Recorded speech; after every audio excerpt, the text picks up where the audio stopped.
10 محرم بھی ایک داستان ہے، یہ داستان نہیں ہے، یہ سبق ہے، یہ داستان نہیں ہے، یہ سبق ہے، یہ پیغام ہے، یہ قربانی کی لازوال مثال ہے۔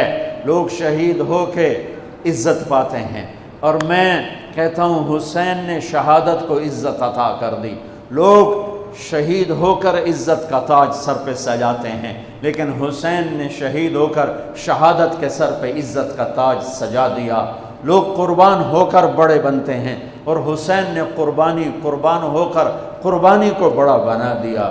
لوگ اللہ کے نام پہ لٹ کر پٹ کر مٹ کر وہ کامیابی کے ترانے، کامیابی کے زینے طے کرتے ہیں، اور حسین نے لٹ کر پٹ کر مٹ کر اور اپنے آپ کو فنا کر کے کامیابی کو عزت کا مفہوم پہنا دیا، عزت کا لباس پہنا دیا۔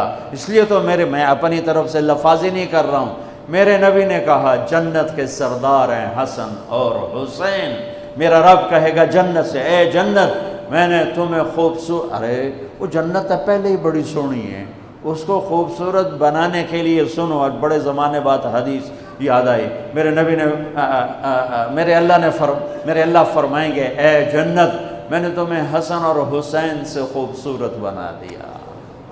شہادت کو حسین نے خوبصورت بنایا، قربانی کو آل رسول نے خوبصورت بنایا، کامیابی کو آل رسول نے مفہوم پہنایا، اللہ کے نام پر مر مٹنے کے لازوال معنی سمجھائے، اللہ کو پا لینے کے لیے کیا کہاں تک جایا جا سکتا ہے کر کے دکھایا، اللہ کو پا کر سب کچھ کھو کر کیا کیا جا سکتا ہے، کربلا وہ پیغام ہے۔ یہ صرف 10 دن کے لیے رونے دھونے کا پیغام، بے شک حسین کے لیے رونا بھی سنت۔ ہر شے کو بدعت نہ بناؤ۔ پانی دینا۔ ام سلمہ سے آپ نے فرمایا ام سلمہ آج ایک فرشتہ ملنے آ رہا ہے، بہت خاص، کسی کو اندر نہیں آنے دینا۔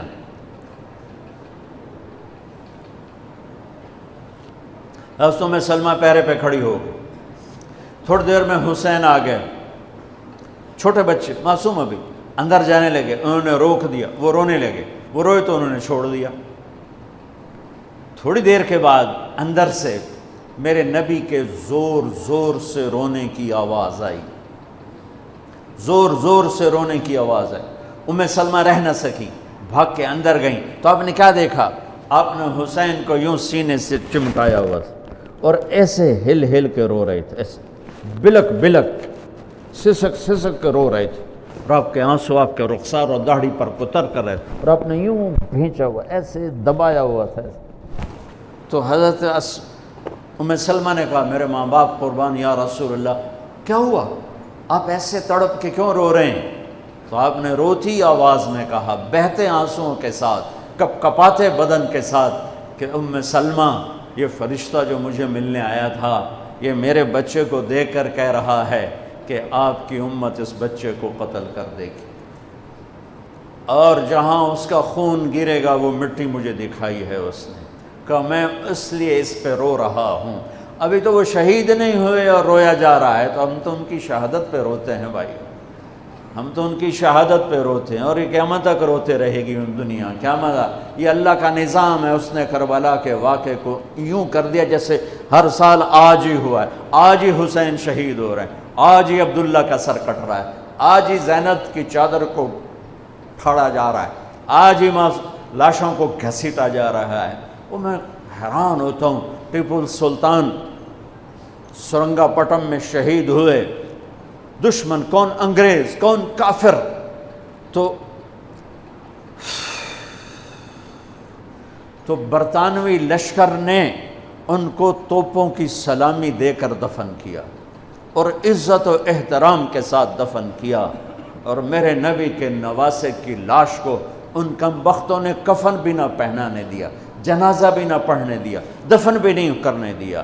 اگلے دن بنو اسد کے بارے میں پتہ چلا عمر بن سعد کو،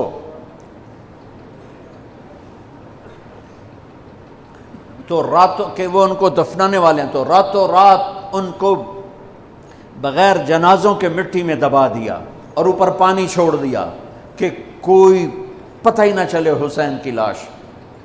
بنو اسد کا بوڑھا آیا، اگلے جب پانی خشک ہو گیا وہ آیا اور اس نے مٹی اٹھا اٹھا کے سونگنا شروع کی۔ سبحان اللہ، سونگ رہا ہے، سونگ رہا ہے، سونگ رہا ہے۔ ایک جگہ کی مٹی اٹھا کے سونگا تو اس میں جنت کی خوشبو تھی، تو تڑپ کے بولا یہ میرے نبی کے نواسے کی قبر ہے، یہ میرے نبی کے نواسے کی مٹی ہے، کہ وہ جنت کے سردار تھے تو قبر بھی جنت کی خوشبو پھیلا رہی ہے اس کی۔ حالانکہ بن دیکھی بات ہے، کیونکہ انہوں نے راتوں رات ان کو دبا دیا کہ ان کا جنازہ بھی نہ ہو، لعنت ہو ان کی قبروں پر، ان کی ہڈیوں پر، ان کی روحوں پر، ان کی مٹی پر، ان کی خاک پر۔ سمجھ میں نہیں آتا۔ نبی کے گھر کے کتے کی بھی ہم تو عزت کریں گے اگر آج ہمیں پتہ چلے یہ نبی کے گھر کا کتا ہے۔